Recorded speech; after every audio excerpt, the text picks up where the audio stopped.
in Charlie's World. 안녕하세요, 찰리브라입니다.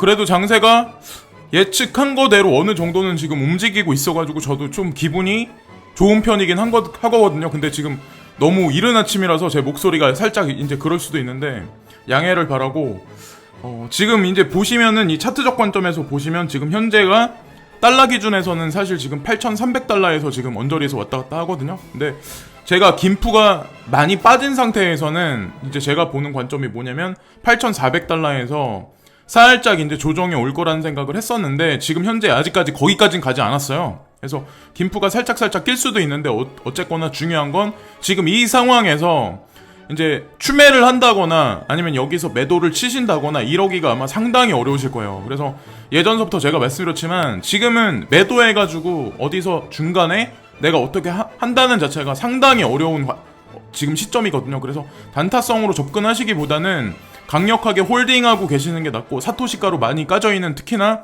비트코인 캐시나 특히나 이제 리플 같은 경우는 그냥 쭉 홀딩하고 계시는 게 제가 봤을 때는 아마 수익률이 더 좋을 확률이 훨씬 높아요. 예, 그래서 일단은 그렇게 말씀드리고, 지금 14일 현재 지금 요 정도까지 지금 현재 올라와 있는 상태. 그래서 8,400달러까지 아직 가지 않았다. 예, 그거를 일단 말씀드리고, 뉴스들이 되게 좋은 게 많이 나왔어요. 그래서 일단 그거를 쭉 말씀드리면서 제가 이번 영상을 만들겠습니다.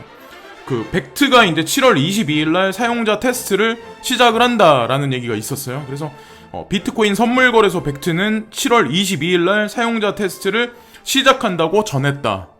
근데 실제로 이게 메인넷 런칭을 한 건 아니죠. 이 플랫폼 자체가 전면 개방하는 건 아니죠. 그래서 샘플링으로 일단 테스트를 하는 어떤 그런 차원이기 때문에 그 시기가 7월달이기 때문에 뭐 늦어야 3개월 이내는 분명히 될 거라 생각을 하거든요. 근데 중요한 게 우리가 알고 넘어가야 되는 게 뭐냐면 8월 초에 8월 제가 기억하기로는 8월 19일인가 8월 15일날 비트코인 ETF 그 날짜가 승인 날짜가 있거든요. 근데 그때 진짜로 될지 그거는 아무도 모르죠. 근데 벡트 거래소가 이렇게 움직인다는 얘기는 3개월 안에는 분명히 비트코인 ETF라던가 뭔가 일이 있을 거다라는 얘기거든요. 7월 22일부터 3개월 이내. 그래서 그때 정도에는 아마 비트코인이 우리가 생각하는 것보다 조금 더 많이 가파르게 오를 가능성이 상당히 농후하다라고 이제 저는 생각을 하고, 조셉 영이란 사람이 이제 벡트 거래소 출시에 관해서 이제 언급한 내용이 있어서 제가 이제 이것도 눈에 띄어서 얘기 드리는 거거든요. 이것저것 뉴스가 되게 많은데 제가 딱 눈에 띄는 것만 딱 말씀드리는 거예요. 그냥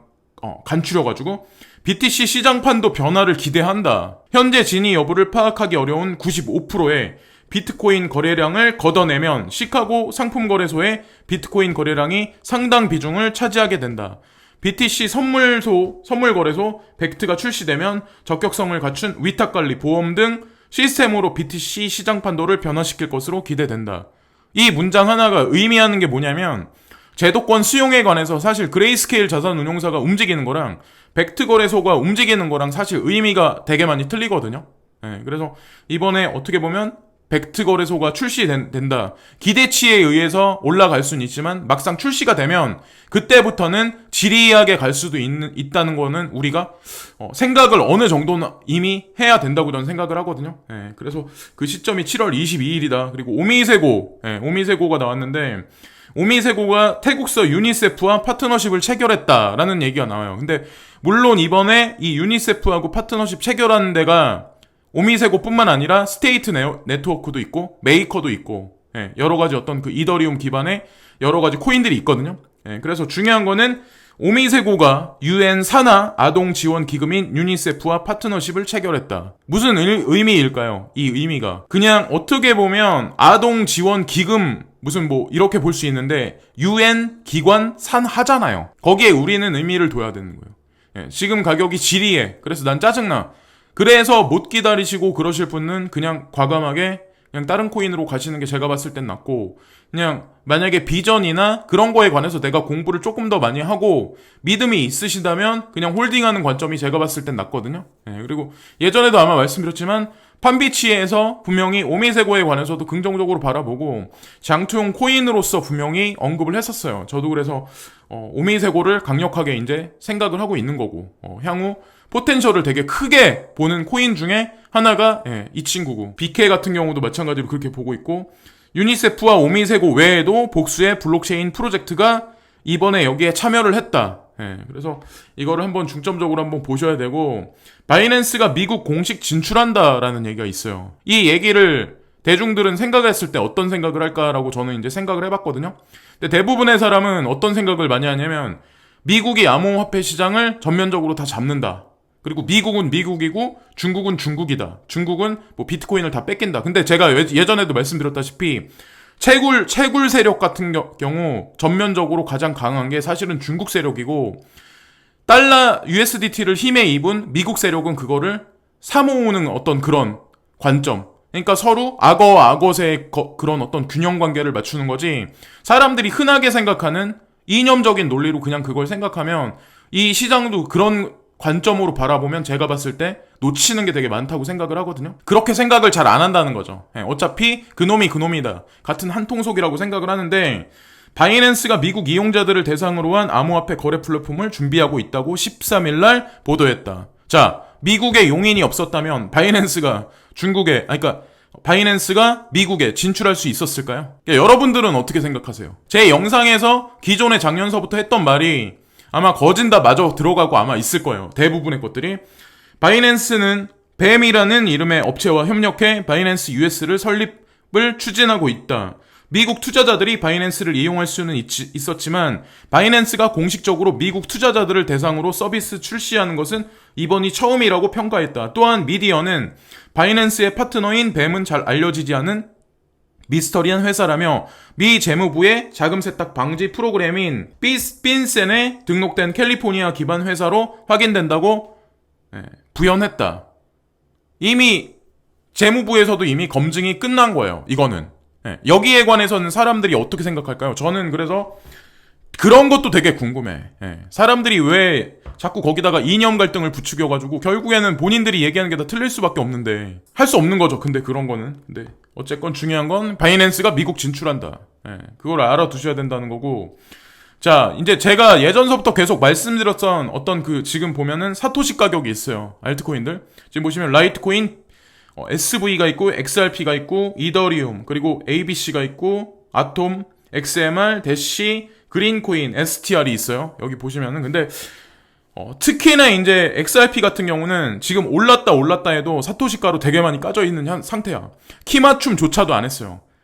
그러니까 제가 그런 얘기를 자꾸 여러분들한테 들었던 이유가, 다른 방송하는 사람들은 그냥 정직하게 차트적 관점으로 분석하면 980만 원에서 덜어내고 그 다음에 930만 원에서 매수하려고 거기다 걸어놓은 사람이 아마 되게 많을 거예요. 단타성으로 접근하는 사람도 중요해. 근데 지금은 이제 진짜 큰 세력이 보는 그림은 뭐냐면, 이제 개인들이 이 시장에서 서서히 물량을 뺏어가기 위해서 슬금슬금 올리는 거예요. 그냥 지그재그 패턴으로 계속해서. 근데 그 렌스 폭이 되게 작아. 그리고 어떻게 보면 경계선을 계속해서 만들어 놓는 거야. 살얼음판을 주기적으로. 그러니까 차트적 관점으로 대입해서 야, 여기서 이제 헤드 앤 숄더 나왔다. 야, 이제 끝났다. 폭락한다. 라고 말하는 사람이 계속해서 간간히 등장하는 이유가, 그런 사람들은 이제 덫에 걸리는 거죠. 결국에는.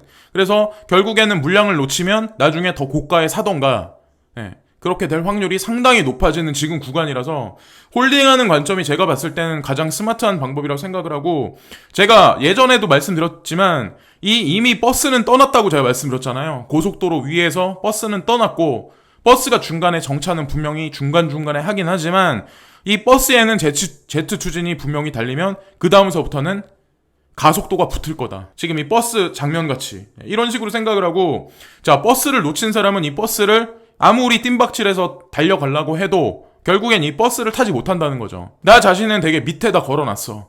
누구 얘기 듣고 어떤 유튜버 말 듣고 밑에다 걸어놨어. 그러나 그 가격대는 안 온다는 거죠. 여기서 더 많이 가파르게 오르면 큰 조정이 올 수 있는데, 지금 당장은 제가 개인적으로 봤을 때는 그만큼 큰 하락률은 없을 확률이 되게 높다고 생각을 하거든요. 이성적으로 판단했을 때를 제가 말씀드리는 거고. 자, 그래서 단타 조지고 올게.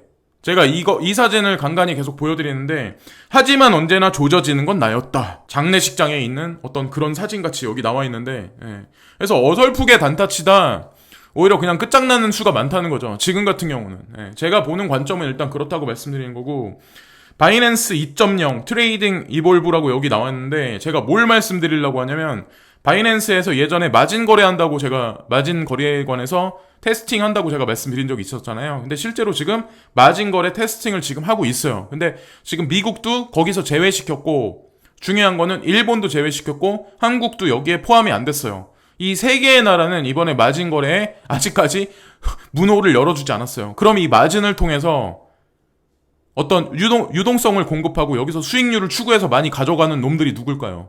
네. 중국 애들이라는 거죠, 결국에는. 왜? 얘네는 그리고 중국 거래소 아니에요. 근데 중국 거래소가 미국 시장에 진출한다. 자, 이걸 어떻게 생각하세요? 자, 폴로니엑스하고 비트렉스가 중국 시장에 진출한다 얘기는 왜 안 나올까요? 네. 그러니까 제가 보는 경제적 관념하고 정치적 관념하고 잘 이렇게 제가 말씀드렸던 거를 잘 퍼즐을 맞춰보세요. 그러면 그림이 아마 나올 거예요. 자, 여기 나오죠. 이 사진에 보시면 왼쪽에 있는 이 사람이 세력이다. 이 세력이 누군지는 모르겠어요. 저는 근데 미국에 있든 중국 세력이든 어차피 그놈이 그놈이다라는 생각을 항상 되게 강하게 하는 사람이고, 제가 그런 생각을 바탕으로 한 이유는 제가 아마 여타 다른 사람들보다는 다른 나라에서 일을 되게 오랫동안 많이 했다고 제가 말씀드렸죠. 인도의 첸나이에도 있었고, 태국에, 그리고 말레이시아, 호주에도 있었고, 그리고 미주권에 있었고, 프랑스 쪽에도 있었고, 유럽권 다른 나라에도 잠깐 있었고. 자, 그런 것들이 바탕이 돼 있기 때문에 저는 세상을 바라볼 때 조금 이제 중립적인 입장이 되게 많아요. 예, 제가 보는 관점이. 그러니까 어떤 사람들은 저한테 이제 친중 아니냐고 말씀하시는데, 조금 한 발 멀리서 이 전 세계를 바라보면 저같이 바라보는 사람이 아마 더 많을 거예요. 오히려 미국 쪽에 있는 사람들이 저같이 자국을 판단하는 사람이 더 많을 거예요. 그러니까 다른 나라에 있는 사람은 매스컴에 있어서 그거를 자꾸 보다 보면 눈과 귀가 막혀가지고 사상 자체가, 그러니까 생각하는 이데올로기 자체가 트이질 못할 확률이 되게 높은 거예요. 그래서 어린 친구들이 있을 때 그 아이들을 좀 약간 돈 있는 집안, 약간 그런 집안들이 해외에 자꾸 보내고 이 나라 저 나라 경험을 많이 시키려고 하는 이유가 사실은 저는 거기에 있다고 생각을 하거든요. 또 그리고 중요한 건 그런 사람들이 사업을 해도 그렇고 인간관계를 맺어도 그렇고 조금 더 글로벌하게 좀 다각적 시각으로 바라볼 수 있는 인사이트가 있는 사람들이 더 많은 것도 사실이에요. 예. 제가 바라봤을 때 백종원 같은 사람, 특히나 세력들은 지금 암호자산 시장을 레버리지를 이용해서 지금 마진 거래 그리고 벡트 거래소 오픈까지 만약에 실제적으로 한다면 이 암호자산 시장에 엄청나게 펌핑이 일어날 확률이 되게 높다는 거죠. 예, 향후 다가오는 몇 개월 내에. 예, 지금은 에피타이저다. 에피타이저일 뿐이다라고 이제 생각을 하는 거고, 마지막으로 골드하고 실버 가격 1344달러, 그리고 실버 가격은 15달러. 내리는 듯 하지만 오르긴 올랐어. 근데 큰 시세 진폭은 없어. 근데 제가 말씀드렸죠. 일정 박스권 이상은 절대로 못 빠져나간다고 제가 말씀드렸죠. 예, 그거는 끝까지 지켜보세요. 제 말이 틀린가 맞는가. 저는 1년 전부터 이 얘기를 계속했었고, 영상을 찾아보시고, 예, 그렇게 한번 비교 평가를 한번 해보시면 될 것 같고, 그럼 저란 사람을 어떤 사람인지 아마 판결을 내리실 것 같아요. 그래서 이번 영상에서는 큰 흐름 관점에서 제가 이제 말씀드린 몇 가지 뉴스 중심적인 것만 말씀드린 거거든요. 그래서 홀딩 때 이제 막판에 말씀드리고 싶은 거는, 이제 지금 보면은 비트코인 캐시, 뭐 예를 들어서 리플 같은 거 잘 안 올라갔어, 예를 들어서. 그리고 트론 같은 경우는 이번에 마진에 들어가서 움직일 수도 있거든요. 보면은 바이낸스에서 이더리움, 그리고 비트코인, 그리고 트론, 이 세 가지 먼저. 예, 그래서 시세 분출이 향후 있을 수도 있다는 거를 우리는 직감을 해야 된다는 거죠. 예, 지금까지 찰리 브라운이었고, 오늘도 즐거운 하루 되시고, 좀 이따가 뉴스를 찾아보시고 조금 더 디테일하고 재미나고 긍정적인 뉴스가 있으면 또다시 영상을 만들겠습니다. 예, 항상 감사드리고 구독과 좋아요 부탁드리고, 오늘도 즐거운 하루 되시고요. 시간 되시는 분들은 광고 시청 한 편씩 부탁드립니다. 예, 항상 감사합니다.